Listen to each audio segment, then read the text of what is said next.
순국 선열과 호국 영령들의 숭고한 나라 사랑 정신 제대로 되새기고 계승해야 합니다. 호국 추모공원 서울현충원 제2충원당 건립, 국가유공자분들께 예우를 다하려는 마음입니다.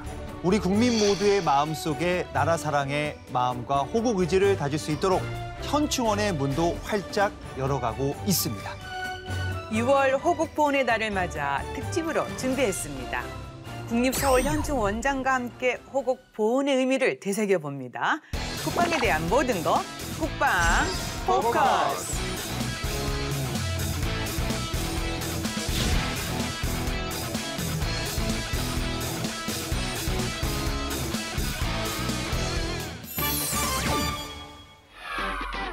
호국 보훈의 달 6월의 나라 사랑 의미에 대해 말씀해 주실 분들 스튜디오에 모셨습니다. 안녕하세요.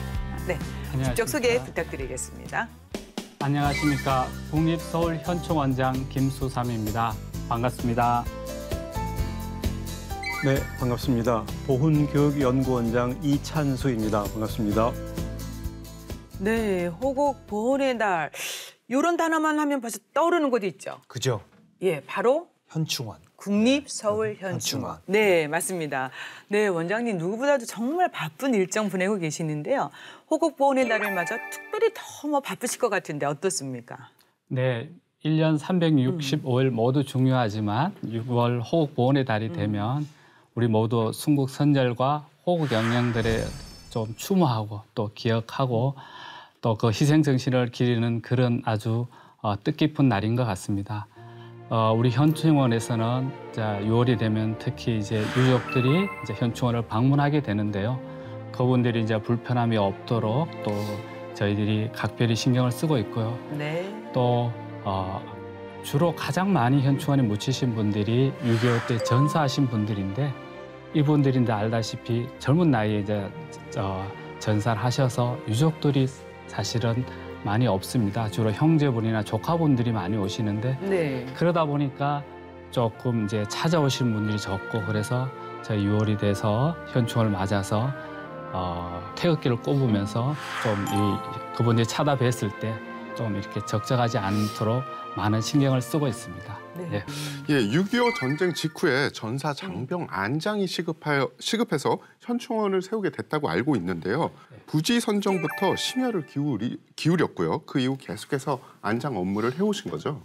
6.25 때 이제 많은 이제 국군 장병들이 이제 전사를 하게 돼서 안장이 이제 시급해져서 52년도부터 이 안장을 위해서 합동조사반을 구성하고요.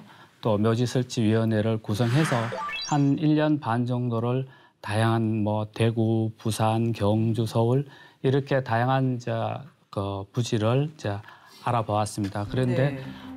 최종적으로는 현재 이제 동작동 국립묘지를 이제 하고 그 당시 대통령인 이승만 대통령의 허가를 얻어서 이제 설립하게 되었습니다. 그래서 55년 7월에 국군묘지 관리사무소를 창설하여 운영하고 있고요. 네. 그 이후로 여기 이제 국군 장병들뿐만 아니라 독립유공자라든지 또 국가에 헌신하신 유공자분들도 또 안장하기 위해서 65년도에는 이제 그 국립묘지로 그리고 또 이후에 국립현충원 또 2006년도에는 국립서울현충원으로 이렇게 이름을 바꿔서 오늘에 이르게 되었습니다. 국립서울현충원 역사야말로 순국선열, 국가와 국민을 위해 헌신하신 분들에 대한 예우. 이거 어떤 기틀을 잡아왔다라고 보면 되는 걸까요? 국립현충원이란 말 속에 들어있는 현충이란 말이 중요할 텐데요. 현충이란 말은 국가에 대한 충성을 현양하는 행위를 의미하거든요. 근데 사실 이 국가에 대한 충성을 현양하는 행위는 한반도에 국가가 있어온 이래 내내 있어왔던 현상이긴 합니다. 그런 삼국 사기를 보면 신라시대 때도 국가를 위해 전쟁 중에 희생당한 당사자와 가족을 위해서 재물을 주었다든지 사후 관리를 국가가 맡아서 했다든지 하는 기록들이 많이 나오거든요. 네. 그래서 이런 상사서라는 기구에서 그런 역할을 해왔고 고려시대, 조선시대 거치면서 계속 그런 기구들이 있었어요. 오늘 국가보훈처가 하는 것과 같은 역할을 해왔던 거죠. 그래서 사실 오늘날 순국선열이다, 애국지사다 이렇게 불리는 분들은 전부 다 국가를 위해서 몸을 바친 분들인데 사실 그 희생과 공헌을 기리는 행위를 보훈이라고 하고 그분들이 가시는 곳이 결국은 묘지거든요. 국민묘지입니다. 근데 묘지라고 하는 것은 돌아가신 분의 삶을 기억하고 떠올리고 또 추모하는 공간이지 않겠습니까? 그런데 그분들의 죽음은 개인의 죽음이기 이전에 공적인 죽음, 국가를 위한 죽음이잖아요. 그래서 굉장히 공적인 성격을 띱니다. 그러니까 결국은 그냥 단순히 군인묘지거나 정도가 아니라 국립묘지가 되는 거죠. 그래서 국가의 충을 높이는 그런 행위, 그런 의미의 현충원이 되는 것이고 이 역사를 보면 불과 지난 100년 정도 만의 문제가 아니라 몇십 년 만의 문제가 아니라 수천 년 동안 한반도에서 이 충을 현양하는 행위를 통해 국가가 유지되어 왔고 발전되어 왔다는 사실을 확인해 볼 수 있습니다. 네, 서울 동작동에 위치한 현충원이 국립서울현충원으로 명칭이 이제 2006년에 변경됐다고 이제 원장님 설명해 주셨는데 당시 안장 대상자 이것도 확대됐다고 하셨어요. 그래서 안장 대상자의 그 자격에 대해서 좀 더 소개해 주시겠습니까? 예, 현충원의 안장 대상자의 기준은 국립묘지의 설치 및 운영에 관한 법률 제5조에 나와 있습니다. 우리가 잘 아는 것처럼 이제 순국선열, 애국지사, 그리고 또 20년 이상 복무한 현역 군인들, 네. 그리고 임무 중에 순직한 소방관, 경찰관, 또 향토 예비군 이런 분들이 국립묘지 안장 대상자입니다. 네, 그렇군요. 예, 국가를 위해 희생한 분들에게 몸 눕힐 자리를 마련해 드리는 것. 연 원장님, 국가가 해드릴 수 있는 어떻게 보면 최소한의 예우가 아닐까요? 국가를 위한 희생과 공헌자에 대해서 국가 구성원이 돌보고 기억하고 공식적으로 추모하는 것은 너무너무 당연한 의무이겠죠. 가족에게는 가족묘가 있는 것처럼 국가의 차원에서는 국립묘지가 있는 것이죠. 그런 국가적 정체성을 유지시키는 근본적인 역할을 해오는 기관이라고 할 수 있습니다. 6월은 호국 보훈의 달 아닙니까? 이 질문 꼭 한번 드리고 싶습니다. 호국의 의미, 호운의 의미 좀 짚어주시죠, 원장님. 호국 보훈이라는 말 속에 이제 호국이란 말과 보훈이란 두 단어이 겹쳐진 말이지 않겠어요?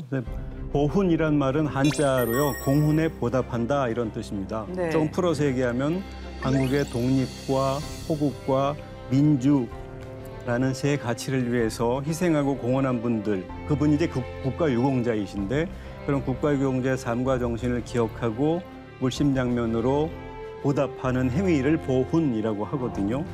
국가보훈 기본법이 있어요. 국가보훈 기본법에서는 바로 이분들에 대한 정신의 선양과 물질적인 보답을 통해서 국민을 통합하고 국가 발전에 기여하는 것을 목적으로 한다 이렇게 규정을 해놨어요. 핵심은 보훈의 세 가치가 중요한데 독립, 호국, 민주라는 세 가치가 중심 축이에요. 네. 근데 우리가 사실은 6월이 되면 전쟁의 역사도 있고 하다 보니 호국 보훈이라는 말을 더 많이 쓰게 되었고 그 용어가 익숙하죠. 근데 사실은 호국이란 말을 전쟁에 참여하는 행위만으로 국한해서는 안 될 것 같아요. 적어도 보훈의 입장에서 보면 네.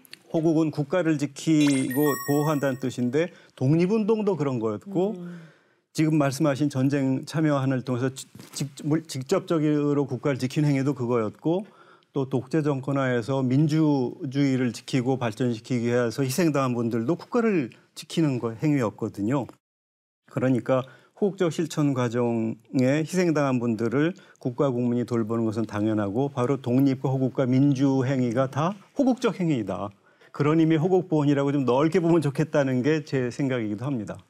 이렇게 이제 국가를 위해 헌신하고 희생한 선열들을 기억하고 또 보답하는 것이 국가가 존재하는 최소한의 요건이 아닐까 싶은데요.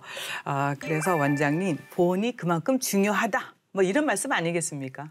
우리가 이렇게 국가라는 틀 안에서 평안히 지낼 수 있는 것은 일제 침략이라든지 6.25 전쟁 같을 때에 우리 이제 순국선열이나 애국지사 이런 분들이 정말 목숨을 바치고 자신의 삶과 전 재산, 심지어는 가족을 버리고 희생했기 때문에 가능한 일이거든요. 우리가 이제 이런 분들을 당연히 기억하고 또 추모하고 그 후손들을 예우해서 평안한 삶을 살 수 있도록 하는 것은 뭐 국가의 가장 기본적인 책무라고 생각합니다. 네. 예, 원장님이 말씀하신 대로 우리 역사를 돌아보면은 그 헌신하신 선열들의 삶은 역사적 아픔과 대한민국의 성립, 발전과 뗄래야 뗄 수 없다고 보는데요. 영 원장님 어떻습니까? 일본에 의해서 정말 군대도 해산당하고 외교권도 박탈당하고 이른바 식민 지배를 당하는 엄청난 사건을 겪었습니다. 그런데 그것에 그냥 나몰라라 않고 그 주권을 온전히 회복하기 위해서 임시정부를 구성하고 독립운동한 분들이 있지 않습니까? 그러다 보니까 진정한 주권을 지키기 위해서 활동해온 선열들이 있으니까 오늘 사실 대한민국 임시정부를 계승한다라고 대한민국 헌법에서도 규정하고 있는 것이죠.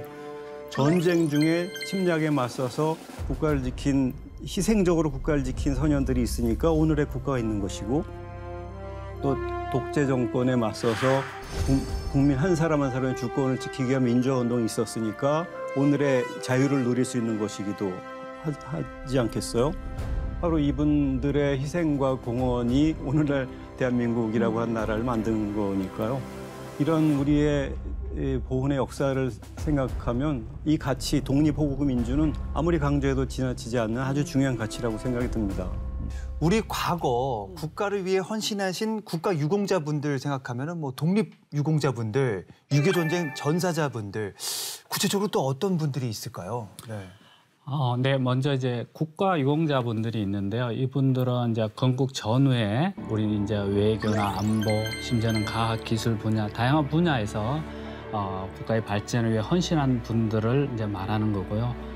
뭐 좀 예를 들면 우리가 너무 잘 아시는 한글의 뭐 대중화나 이렇게 전파에 정말로 노력을 많이 하신 주시경 선생님이라든지, 또 68년도에 청와대에 이제 폭발을 하기 위해서 이제 김신조 일당이 넘어왔을 때 직접 종로 경찰서장으로서 그 앞에 나가서 그 막다가 순직하신 최규식 전 경무관이라든지, 또 뭐 최근에는 뭐 포스코를 이제 세워서 우리나라의 제철 사업을 크게 일으키신 박태준 총리 같은 분이 이제 여기 국가 유공자에 포함되어 있고요. 독립 유공자는 뭐 너무 잘 아시죠? 이제 우리가 일제 치하에서 의병 활동이라든지 독립운동을 벌이신 분들, 평민의병대장 뭐 신도술 장군님, 또 3.1운동을 앞장서신 유관순 열사 이런 분도 있으시고요. 또 하나 좀 제가 재미난 질문을 해드리면 독립유공자 중에서 외국인 분은 계실까요? 외국인은 대한민국 사람이 아니기 때문에 없지 않을까요? 네. 우리가 학교 다닐 때 배울 때는 스코필이라고도 제가 배웠는데, 스코필드 박사라고 캐나다인이신데요. 3.1운동도 이제 지원하시고 그 제암리 교회 방화 사건을 또 세계적으로 알리고 해서 저희 여러 물심양면으로 독립운동을 많이 해서 건국훈장 독립장을 받으셨습니다. 네. 그래서 이분이 또 살아 계실 때 나중에 돌아가시면 한국에 묻히고 싶다라는 말씀하셔서 사후에 돌아가셔서 독립유공자 묘역에 외국인으로서 묻혀 계시기도 합니다. 네. 그리고 마지막으로 아무래도 가장 현충원에 많이 이제 묻혀 있신 분들이 이제 6.25 때 전사하신 분들이고요. 그분들은 많이 알고 있는데, 오늘 조금 제가 간략하게 좀 소개해드리고 싶은 것은 좀 스토리가 있는 묘역들이 있습니다. 뭐 호국 형제의 묘, 또 호국 전후의 묘, 이런 묘들이 있는데, 그것은 이제 형제의 묘는 형제가 둘 다 이제 6.25 때 나가 참전하셔서 돌아가셨는데, 이만호 하사, 이천호, 이등 중사의 경우에는 이제 먼저 이만호 하사가 이제 묻혀 있었습니다. 그런데 이후에 이제 한 2010년도경에 이제 국방부 유해 발굴 사업단에서 유해를 발굴해서 이제 감식을 하고 유전자 하다 보니까 이제 이천호, 이등 중사로 밝혀져서 그 형이 이제 묻혀 있는 그곳에 같이 이제 묻혀서 저희들이 그 묘를 호국 형제의 묘라고 하고 많은 분들이 또 찾아주십니다. 저도 기억납니다. 언니. 네네. 또 네. 다른 분은 이제 강영만 하사고 강영만 이등 상사의 묘도 있고요. 네. 또 하나 좀 소개드리고 싶은 것은 호국 전우의 묘라고 여기는 이제 낙동강 전투에서 한규만 중장님이 지원을 나온 이제 소위가 있어서 같이 전투를 벌였는데 이제 전사를 했는데 이름도 모르고 아무도 몰라서 계속 하셨지만 결국은 모르고 있었는데 어느 날 이제 똑같이 이제 유해 발굴 감식단 사업을 통해서 그분이 바로 김수영 소위라는 걸 밝혀져서 안장을 하고요. 거기 묘에는 일부러 묘비에는 이름을 없게 하고 앞에는 이제 설명을 뒀는데요. 나중에 이제 한규만 장군이 돌아가시면서 같이 묻히고 싶다 그래서 거기에 이제 호국 전우의 묘라고 해서 그렇게 같이 묻혀 있는 묘역도 있습니다.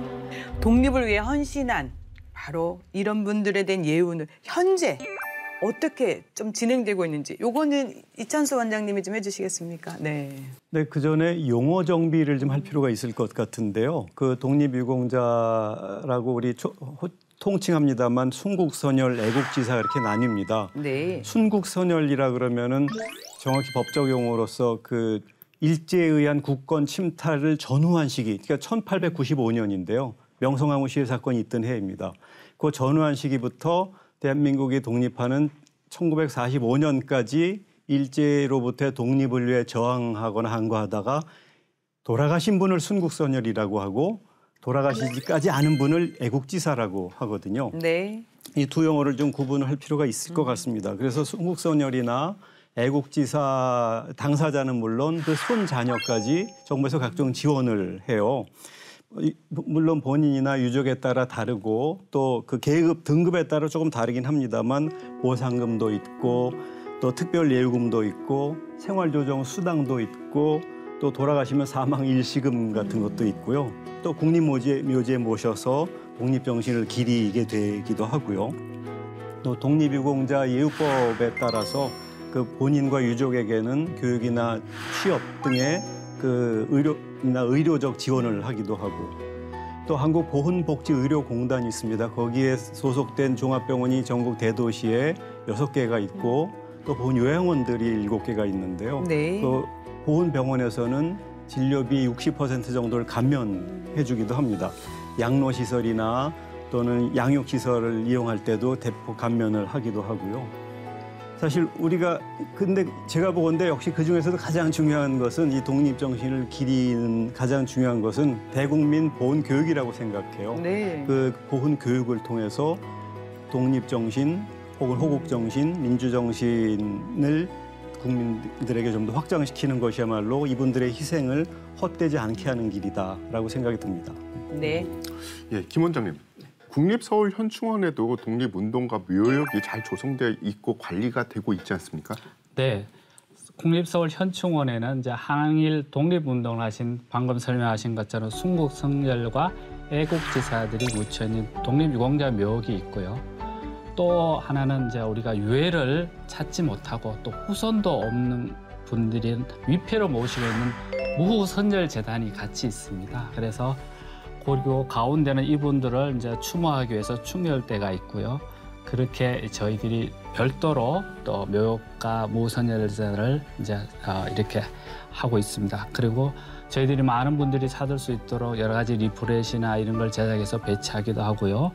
또 저희들이 이제 올해부터 조금 이제 저희들이 하고 있는 게 길 프로젝트라고 사실 저도 현충원에 와 있으면서 옛날에 진짜 국사 역사 공부했던 걸 좀 기억을 되살리기도 하는데 많이 이제 잊어버리고 있더라고요. 독립유공자들. 그래서 이분들을 우리가 조금 기억하자. 그래서 길 프로젝트는 그분들이 서거한 날 일주일에 한 분씩 그분들을 저 인스타로 간단하게 한 6장의 카드 뉴스식으로 해서 하고요. 그분들의 자세한 업적이나 뭐 활동, 전적 이런 자료들은 저희 이제 블로그에 이렇게 다 자세하게 올려둬서 교육 자료로도 쓸 수 있도록 그렇게 하고 있습니다. 네, 그렇군요. 국립서울현충원 조국사랑의 혼이 깃든 그러니까 우리가 호국 추모 공원이라고 부릅니다. 이게 이제 설립 목적이기도 합니다. 그래서 특히 6.25 전쟁에 순국 선열들의 희생이 헛되지 않게 그 최고의 예우를 해줘야 될 것 같은데요. 이런 부분은 어떻게 진행이 되고 있습니까? 예. 제가 이제 올 1월에 취임하면서 가장 다짐했던 부분이 그 부분인데요. 요즘 이제 장례와 추모 이런 문화가 조금씩 바뀌어가고 있고 지금은 좀 상황이 좋아졌지만 코로나로 인해서 정말로 이렇게 그 장례 이런 것들이 많이 변화가 있었습니다. 그래서 현충원에서는 우리 유공자분들의 안장이나 이런 것들을 체계적으로 또 품격 있는 안장 서비스를 제공하고요. 또 그 유족들이 늘 찾아왔을 때 편안히 쉴 수 있도록 하는 노력을 기울여야 되겠다 이렇게 다짐했는데요. 코로나 때문에 중단되었던 그 현충원 경내를 다니는 이제 셔틀 버스가 운행하고 있었는데 아무래도 여기 찾아오시는 분들이 이제 연세가 많으신 분들이기 때문에 그 셔틀 운행도 다시 재개했고요. 또 막상 이제 재래실이나 봉안실에 오시면 연로하신 분들이니까 잠시 오랫동안 서 있는 것도 힘드실 수 있거든요. 그래서 뭐 의자도 좀 준비했고요. 또 봉안실이 오면 1층부터 8층까지 있습니다. 그래서 저 위에 있는 층은 좀 이렇게 좀 올라보기가 힘들고 그래서 거기에 또 사다리, 참배용 사다리도 좀 준비했습니다. 그리고 가장 중요한 것은 이제 오랫동안 이제 수건 사업이었던 제2충원당을 올 4월에 이제 준공해서 개관했습니다. 네. 뭐 아시는 분들이 계시지만 이제 노역은 이제 다 이제 만장이 돼서 더 모실 수는 없고요. 우리 이제 여건상 이제 우리가 쉽게 말해서 사회에서 낙골당이라는 봉화시설을 제1충원당이 이제 했었는데 이게 이제 만장이 돼서 2018년도부터 이제 제2충원당을 건립해서 추가적으로 약 한 3만 3천여의 유공자들 모실 수 있게 돼서 정말 뜻깊게 생각하고 있습니다. 네. 이 코로나19 때문에 많은 분들이 그 현충원에 이제 참배를 못했다라고 들었습니다. 근데 참배 행사는 계속 진행됐다라고 들었는데 맞습니까, 원장님? 네, 뭐 당연히 이제 그 코로나 때문에 뭐 여러분들이 한꺼번에 하는 이런 것들은 좀 제한이 어쩔 수 없이 되었지만 개개인이 와서 참배하고 이런 것은 여전히 이제 할 수 있었고요. 또 계속 하고 있었고 다만 이제 제가 이제 말씀드리지만 또 연로하신 분들이 많기 때문에 코로나 또 이런 분들은 좀 가장 취약계층에서 많은 분들이 하지 못했고요. 그래서 저희들이 이제 고민하기는 이제 명절 때 참배 대행 서비스라를 했습니다. 이거는 우리 직원들이 대신해서 그 묘역에 가서 또는 어디가 참배를 하고 헌화도 하고 이렇게 하고 그걸 영상으로 찍어서 가족들한테 이제 보내줘서 저희 대행하는 서비스를 했는데 네. 아주 가족들이 좋아하고 그렇게 해서 이러한 서비스를 앞으로도 계속하고 또 좋은 아이디어가 있으시면 직접 또 올 수 없는 그런 분들을 대행해서 좀 서비스를 개선할 수 있도록 노력하겠습니다. 네, 현충일 참배 행사를 위해서 많은 방문객들이 찾아 지금 주시고 계시는데 그 순국선열의 충의와 위훈의 정신을 기리고 또 선양하는 마음 자세 중요할 것 같은데요. 원장님 어떻습니까? 우리 선열들의 호국 정신과 실천이 없었으면 오늘 우리도 없었을 테고요. 그래서 국립현충원을 조성하게 되는 것이고 국립 5.18 민주묘지 같은 국립묘지를 조성하게 되는 것이고 독립기념관도 그렇고 각종 충원탑 같은 정신적 선양 시설, 현양 시설이죠. 그런 시설을 두고 있고 또 제가 속한 보훈교육연구원에서는 교사나 학생이나 공무원이나 일반 국민 대상으로 보훈 정신을 확장시키기 위한 연수와 교육을 하고 있고 또 연구도 많이 하고 있습니다. 네. 다들 너무 중요하죠. 그래서 이런 다만 일종의 사족일지 모르겠습니다만 정신을 선양하는 행위가 자칫 지나친 애국주의나 특정 정치적 이념에 휘둘려서는 안 되겠다. 그렇지 않고 오히려 국민적 눈높이에 맞으면서도 이 국민적 눈높이를 선도할 수 있는 그런 적절한 관점을 잘 확보하는 것이 중요할 것 같아요. 보훈하면 현대사회에서는 민주주의의 가치를 위해서 헌신한 이 선열들을 또 빼놓을 수 없지 않습니까? 네, 맞습니다. 제가 아까 독립, 호국, 민주라는 세 가치를 말씀드렸었는데요. 대한민국 헌법은 3.1 운동으로 건립된 대한민국 임시정부의 정신을 법통을 계승하고 불의에 항구한 4.19 민주이념을 계승한다 이렇게 규정해 놓고 명시하고 있어요. 3.1 운동은 독립운동입니다. 기본적으로. 동시에 우리의 주권을 찾기 위한 민주운동이기도 해요. 또 4.19 의거도 그렇죠. 독재에 맞선 국민적 주권을 획득하고자 했던 대표적인 국민적 의거잖아요. 5.18 광주 민주화 운동도 그 희생을 우리가 돌아보면서 그래 민주가 중요하지, 국민 개개인의 주권이 중요하지라는 생각을 하게 되지 않습니까? 바로 그분들로 인해서 민주의 가치에 대해서 더 생각할 수 있게 되었죠. 사실 5.18 특별법에 따라서 이분들을 지원하는 제도가 시행되고 있는데 저는 조금 이런 특별법만이 아니라 그 민주유공자법 이런 걸 좀 더 일반적인 법을 제정해서 우리의 그 국민 한 사람 한 사람의 주권과 이 자유를 확보하는 데 기여하는 과정에 희생당한 분들 그 정신을 더 널리 알리는 일은 꼭 필요하지 않을까 하는 생각도 합니다. 이 국가를 위해 목숨을 바치신 분들의 희생, 이거 정말 여러분 꼭 기억하셔야 됩니다. 근데 저는요, 앞으로 이런 희생이 나오지 않도록 정말 넘볼 수 없는 자랑스러운 대한민국을 만들어야 되지 않을까 생각이 드는데 어떻습니까, 원장님? 너무너무 동의합니다. 네. 그죠? 정말 너무 좋은 질문이에요. 예. 강력한 대한민국. 네. 그러니까 예를 들어 아까 말씀드렸습니다만 국가보훈기본법에서 보훈의 목적을 국민 통합과 국가 발전에 두고 있어요. 그러면서 핵심은 국민 통합이 이루어지고 국가 발전이 이루어지면 희생이 나오지 않아도 될 겁니다. 우리가 사실은 희생하신 분들의 정신을 기리고 그분들에게 지원을 합니다만 더 좋은 나라와 더 좋은 세상은 희생이 안 나와도 되는 세상이잖아요.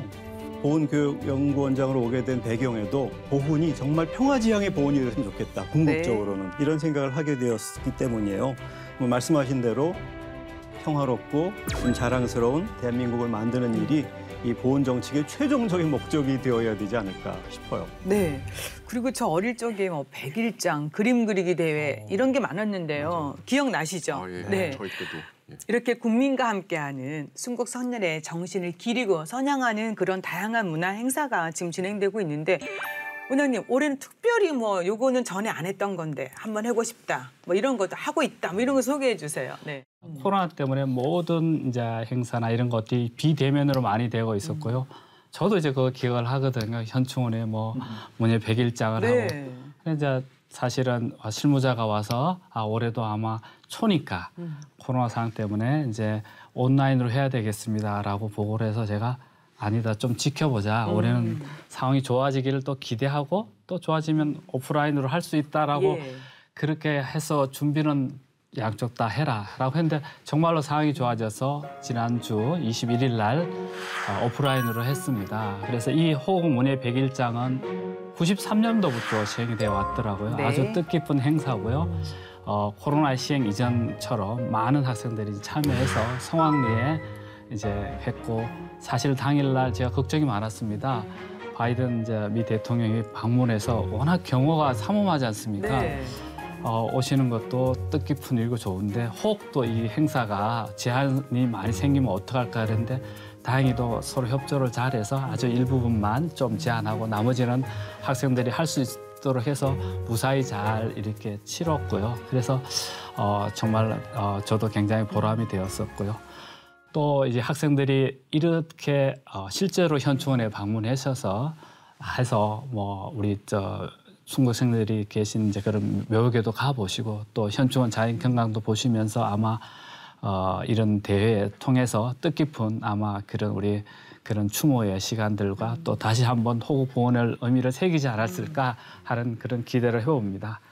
자, 국민과 함께하는 국립서울현충원의 모습 확인해 봐야겠죠. 알아두면 똑똑해지는 신기한 국방 지식, 그것이 알고 싶군 지식 포커스. 안녕하십니까. 다이어트 지식 포커스. 오늘의 포커스는 역사를 잊은 민족에게 미래는 없다. 매년 6월 6일 국가를 위해 공헌하고 희생한 순국 선열과 호국 명령의 명복을 빌고 그 위훈을 기리기 위해 추념식 행사를 거행하는 국립서울현충원. 6월 호국 보훈의 달을 맞아 국립서울현충원이 국민의 애국 정신을 고취하기 위해 어떠한 행사와 교육 프로그램을 마련해 왔는지 알아봤습니다.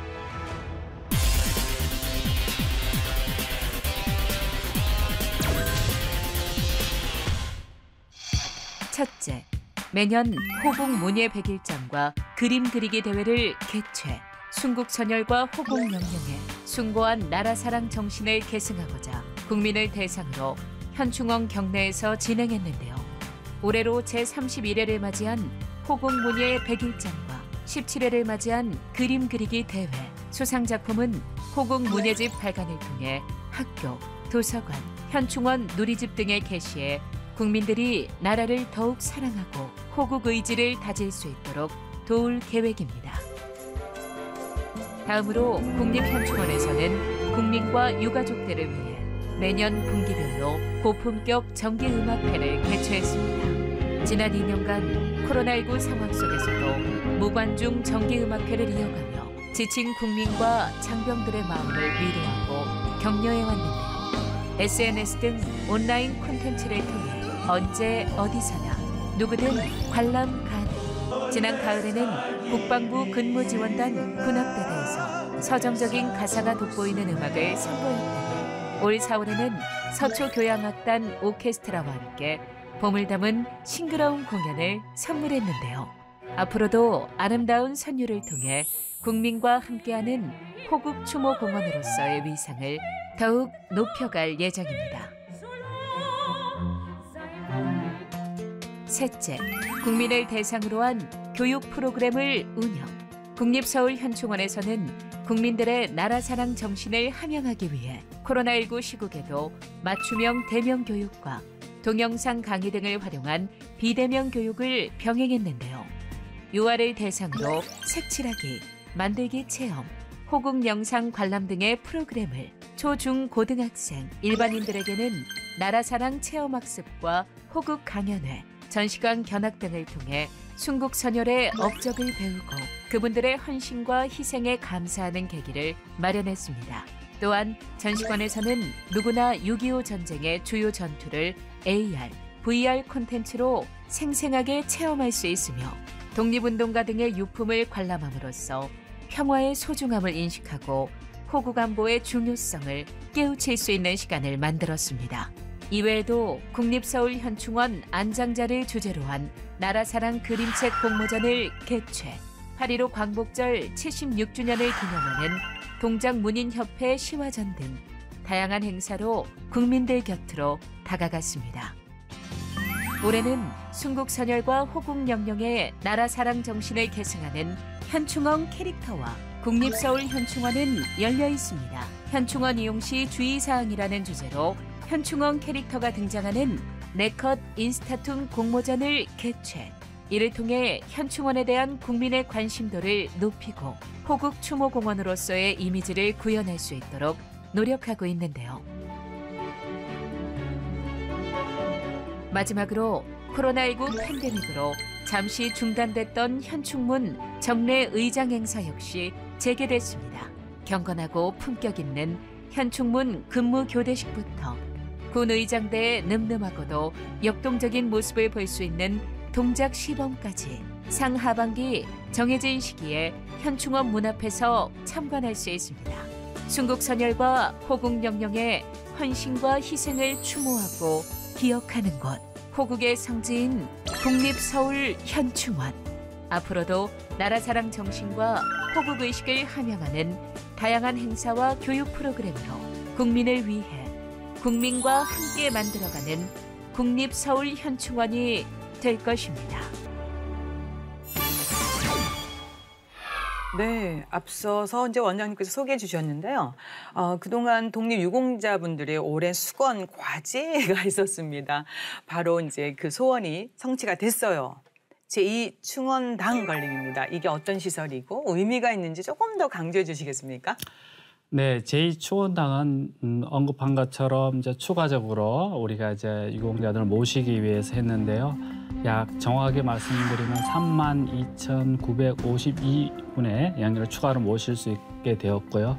거기에는 이제 봉안 실수도 있는데 또 추후에 우리 유족들이 와서 이렇게 추모할 수 있는 그런 재래실도 있고요. 또 메모리얼 홀도 있습니다.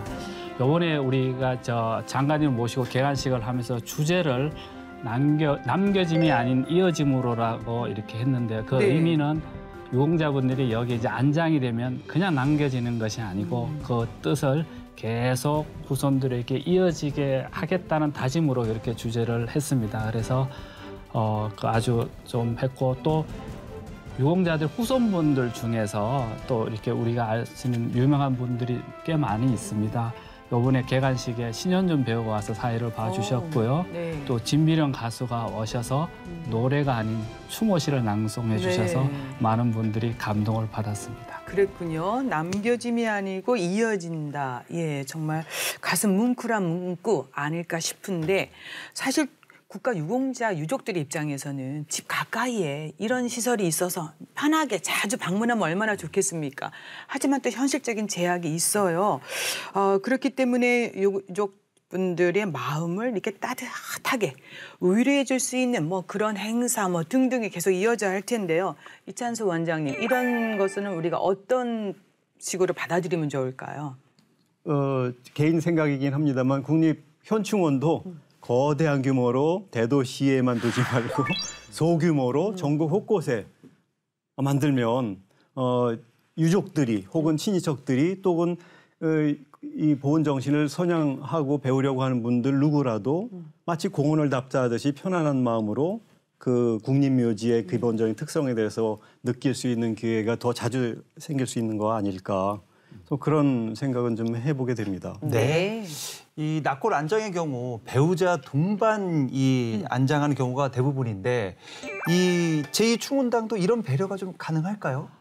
예, 맞습니다. 저기 아까 말씀드린 국립묘지법에 배우자도 같이 안장할 수 있게 되어 있고요. 실제로 우리 아까 묘역에는 한 2,388분의 그 배우자들이 같이 안장되어 있습니다. 그리고 충원당 이제 우리 납골당 여기에도 1충원당, 2충원당 합해서 한 8,000분이 배우자 같이 되어 있습니다. 그래서 본인이 원하거나 유족이 신청하시면 유공자분과 같이 배우자들도 안장됩니다.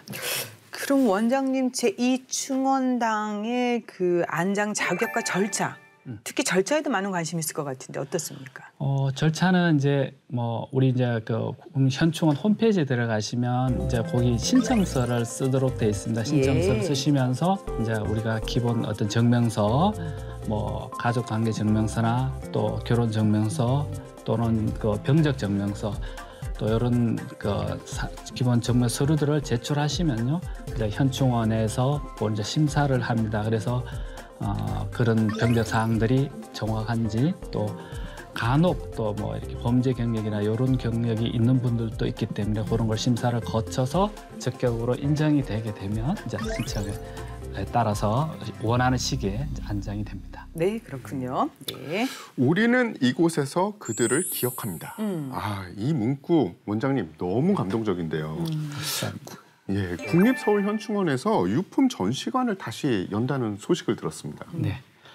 올 2월에 이제 유품 전시관을 재개관했습니다. 사실은 이제 2000년 이미 90년도에 이제 만들어서 개관하고 있던 것을 좀 더 이제 효율적으로 하기 위해서 동선도 최소화하고 또 좀 더 이제 유품들을 좀 이렇게 볼 수 있도록 하기 위해서 저희들이 재개관을 했고요. 네. 크게 이제 독립회장, 우리 독립유공자들이 모셔진 곳이고요. 호국회장, 6.25 전쟁 전사자들 이런 호국회장 그 외에 한 5개의 공간을 이제 저희들이 만들었습니다. 그래서 또 거기에 다 전시하지 못하는 그런 자료들은 별도의 또 전시 공간의 수장고에도 저희들이 보존할 수 있도록 하고요.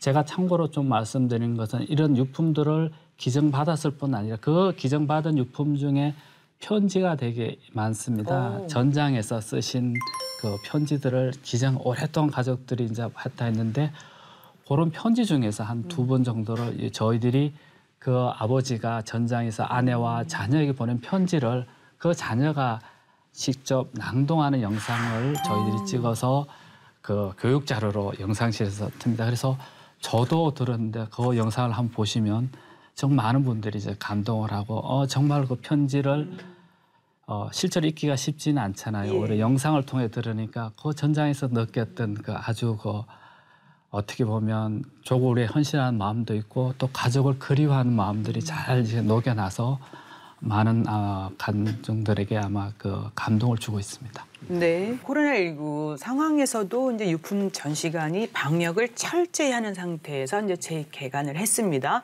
자, 그렇다면 원장님 방역을 역시 또 철저히 해야 되겠죠. 관람이나 방문 시 달라지는 점이 좀 있을까요? 어떤 점이 좋아지는지 뭐 이런 거. 네. 뭐 사실은 이제 코로나 상황이 좋아져서 이제 오히려 이제 굉장히 이제 현충을 찾기에 이제 하시고 실내에서 이제 마스크 쓰는 정도 외에는 제한 사항이 없고요.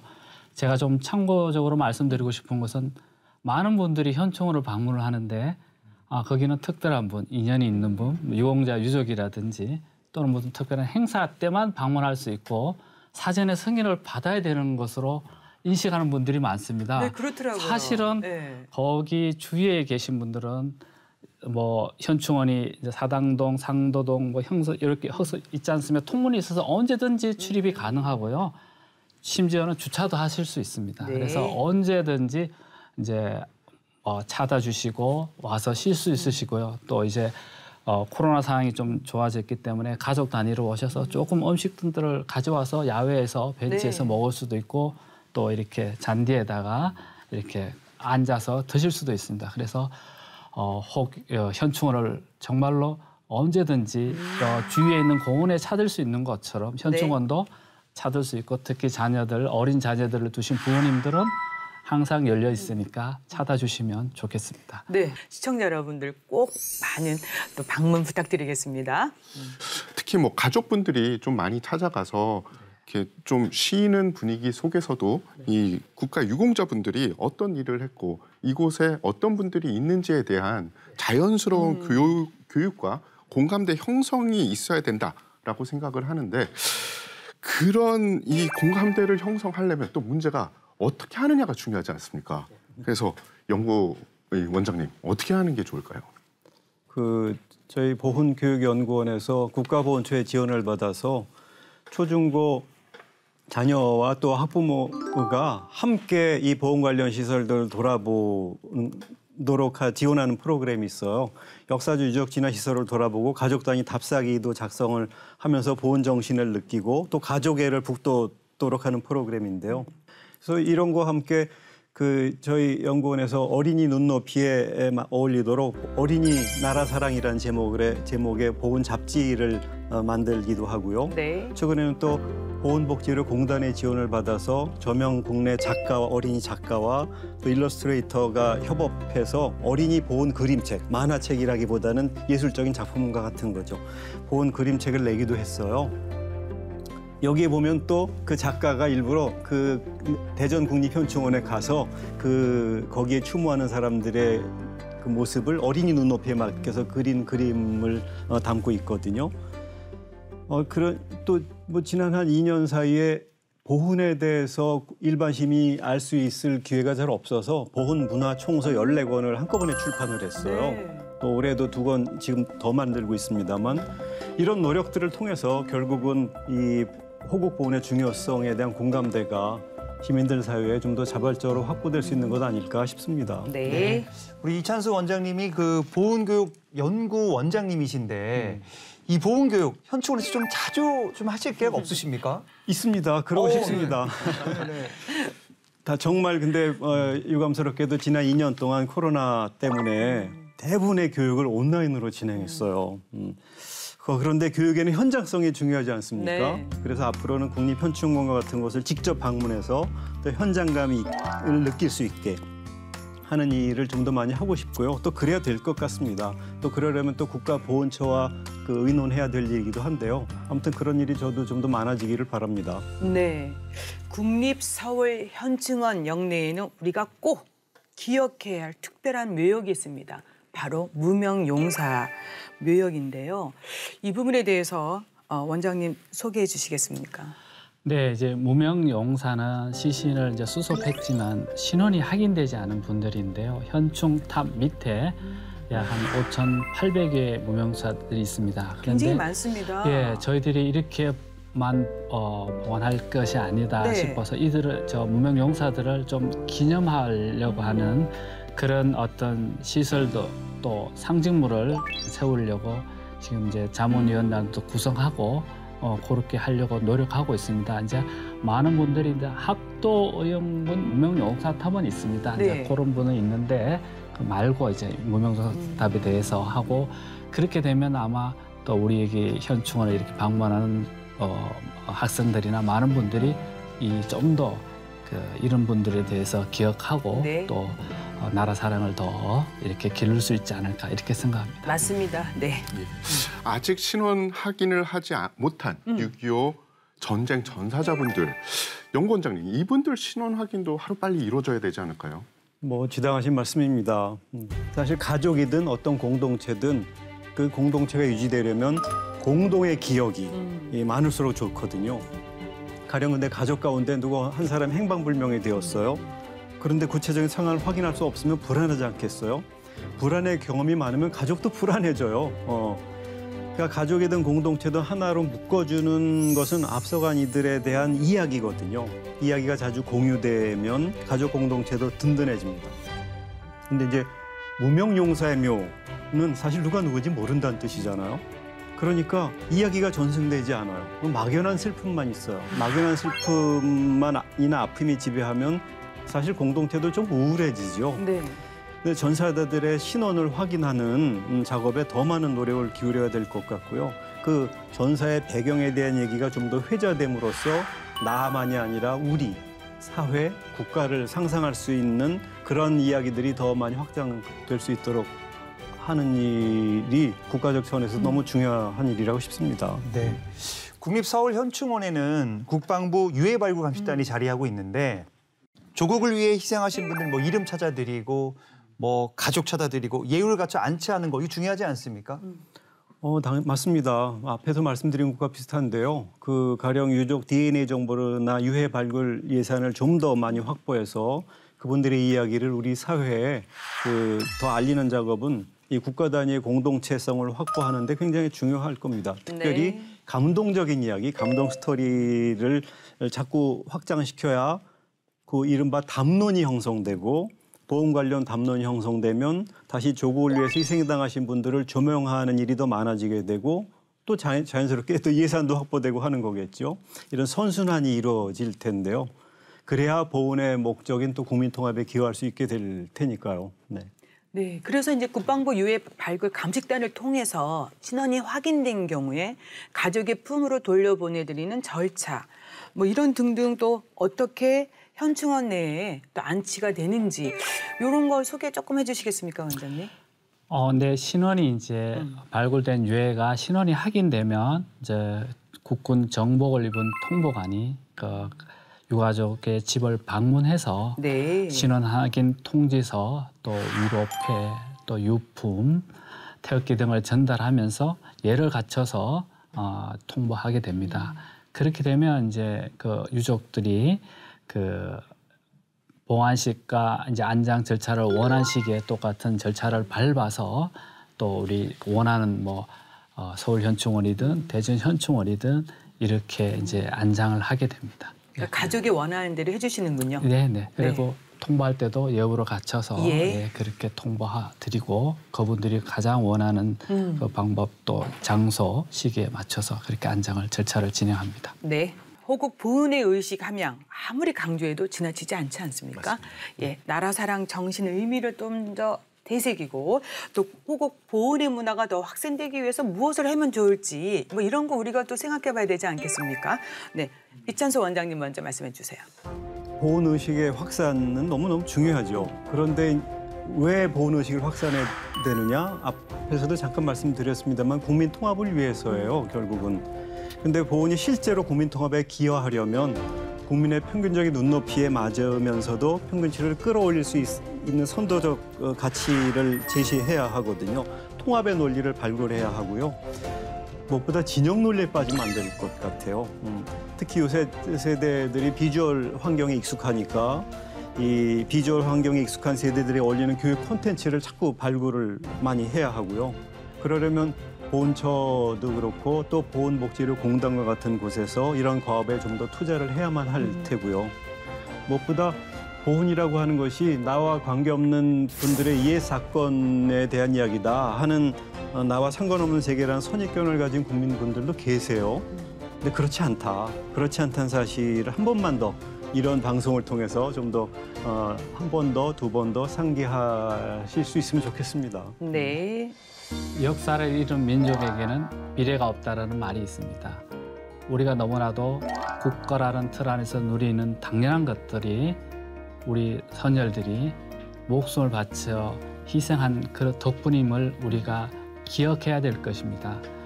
또 우리가 일제 식민지라든지 6.25 전쟁의 승리가 독립이나 승리가 결코 거저 얻어진 것이 아닌 것을 기억하고 이 선열들을 기억해야만이 혹 이런 또 불행한 역사가 일어날 때 기꺼이 우리 후손들이 또 목숨을 바쳐서 이 나라 조국을 지킬 것이라고 생각합니다. 우리 현충원에도 이렇게 선열들을 기억하고 또 추모하고 또 그 정신을 이어받을 수 있도록 저희들이 각고의 노력을 다하겠습니다. 네. 감사합니다. 맞습니다. 호국 보훈 의식 함양이 가장 중요한 이유는 대한민국 국가 발전의 원동력이고요. 또 국민 통합의 구심점이 아닐까 싶습니다. 그리고 또 이러한 정신을 구현하고 실천하는 것이 바로 국립서울현충원의 모습입니다. 선녀들의 희생과 헌신을 기억하고 또 국민과 함께하는 행사가 다양하게 열리고 있습니다. 많은 관심 그리고 호응, 공감을 부탁드리며 오늘 도움 말씀 여기까지 듣겠습니다. 고맙습니다. 감사합니다. 호국 보훈의 의미를 되새기는 것. 비단 6월 호국 보훈의 달에만 챙겨야 하는 연례 행사는 아닐 것입니다. 국가를 위한 희생이 언제나 존경받고 예우받는 곳, 대한민국 우리 모두가 만들어갔으면 합니다. 국방에 대한 모든 것, 국방 포커스 오늘 여기까지입니다. 저희는 다음 시간에 다시 찾아뵙겠습니다. 감사합니다. 감사합니다. 감사합니다.